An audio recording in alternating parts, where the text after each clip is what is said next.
He is easily the most well-known character in the MCU, the best in the Marvel roster at generating funds. Kids love him, kids want to be him, kids want to play with the toys that make them be Spider-Man.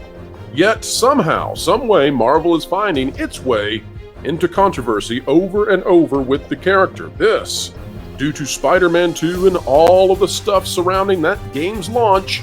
Will it impact Marvel, and why they should protect Spider-Man with everything they can, coming up right now.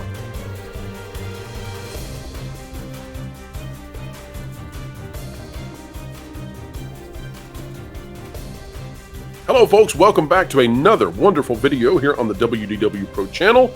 It is, as always, a great pleasure when you join us. And we are here to explain entertainment, keep you ahead of the culture curve. Today we're doing so by going to Kotaku, the website which was once well lauded and now no longer is. But here's what we have out of Isaiah Colbert. Peter Parker can't do the Wakanda Forever salute in Spider-Man 2. Pete can do everything Miles can except that pose. Now, here's the thing, folks. We have been telling you for quite a while now that we're looking at the diminishment of Marvel merchandise sales. However, Spider-Man remains one of the most popular characters, and Spider-Man is the only character that we have seen on any of the Halloween hot costumes list for 2023 who remains just as hot as the Avengers and all those other characters once were. It would be very foolish of Marvel to mess up Spider-Man. Spider-Man is a killer cash cow. That said, it seems with Spider-Man 2 that they have really stepped in it a few times. We don't know if that's going to impact them. We're going to give you one such example of just where there's messiness where messiness does not need to be. Take a look at this. Miles Morales and Peter Parker have a lot in common, both swinging around New York City in spandex as Spider-Man and compulsively quipping at bad guys before punching their lights out. The duo even shares skill tree points in Insomniac Games' recently released Marvel's Spider-Man 2. Remember, folks, also, this is a key point here. They came out and said that this was the fastest-selling PlayStation Studio game in its first 24 hours. We haven't heard anything out after that. I suspect this will still do exceedingly well, but even if it misses the mark by 5% where it should have been because of these controversies, well, that's something. However, only one of them can do the famous Wakanda Forever pose in Insomniac Games' latest, and it isn't the person whose name rhymes with Peter Parker. Haha, so funny. That's clever.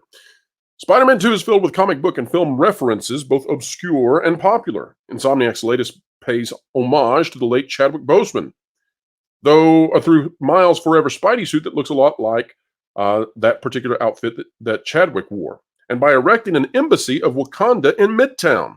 If you walk to the entrance of the embassy, which is very hard to miss thanks to all the Wakandan flags near its front doors, you can press the triangle button and have Spider-Man cross his arms in the iconic pose from those particular movies. This neat interaction can only occur if you're playing as Miles, though. Now, this is an odd thing. You would think that Peter Parker would be in the same sort of alignment with Wakanda, with those characters, and yet that does not seem to be the case. Interesting. Let's read on why this Kotaku article would speculate that might be. This character-specific environmental interaction was first spotted by Spectre X Gaming in response to a follower asking if both heroes could do the pose. It was uploaded that a side-by-side video showing Miles swiftly snapping in the iconic Wakanda salute. Peter, on the other hand, well, he doesn't do anything. And it goes on to show the video. We'll take a look right here.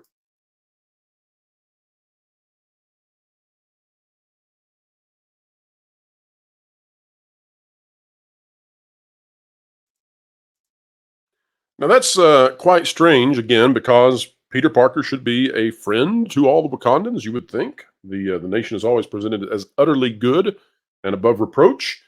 Not very realistic in terms of the way nations work, but who knows? Maybe Peter is just a bad person.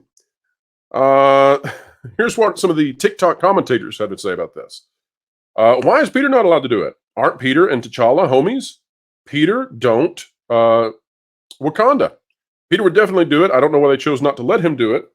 And it says, before you ask, no, putting Peter in the black suit does not magically let him do the pose. However, that didn't stop Spectre from making a pretty funny video of Venom doing the pose using a glitch. Now, Insomniac has not yet put out a statement, but this also follows right along, folks, with many controversies that have happened regarding Spider-Man 2, and they go from the mundane to the crazy kind of cultural issues of the day. You know what all we're talking about. We're not going to dive into those, but I simply want to say to Marvel, to the MCU, to Kevin Feige, and everybody involved, be careful with Spider-Man.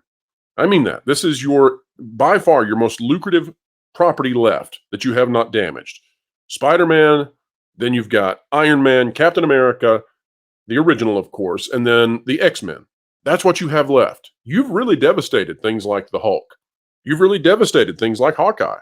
You've damaged those other characters, even Doctor Strange. So take care of the characters you have, the ones that can push you forward. Don't do dumb things. And this is definitely a dumb thing. There was never, ever a reason for this to be controversial. And it seems to me linking this particular Wakanda pose into a racial issue that forbids and forbids people of other colors from participating in it, that is a very dangerous road to go down. If you are Marvel, I would not participate in it.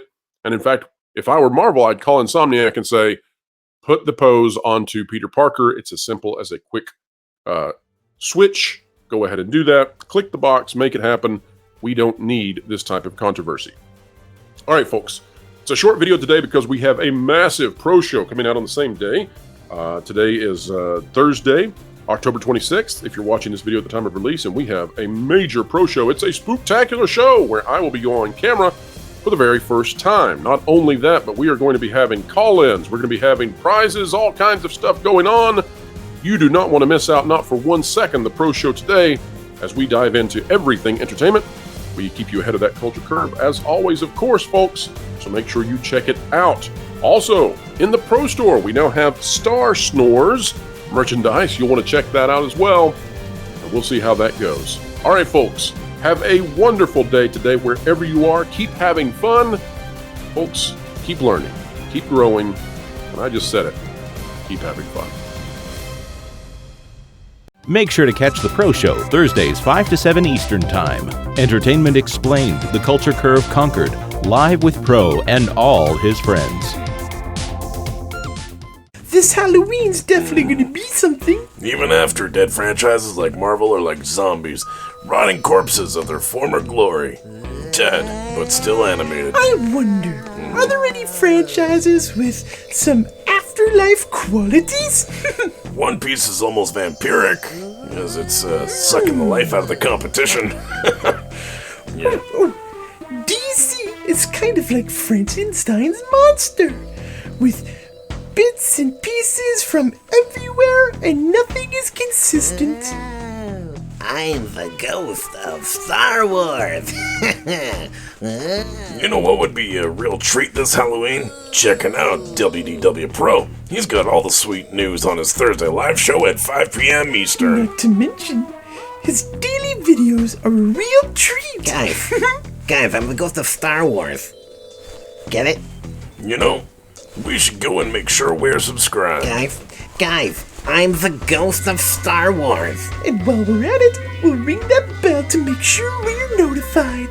Great, let's go. Because, well, we actually care about that. Let's go. Fact.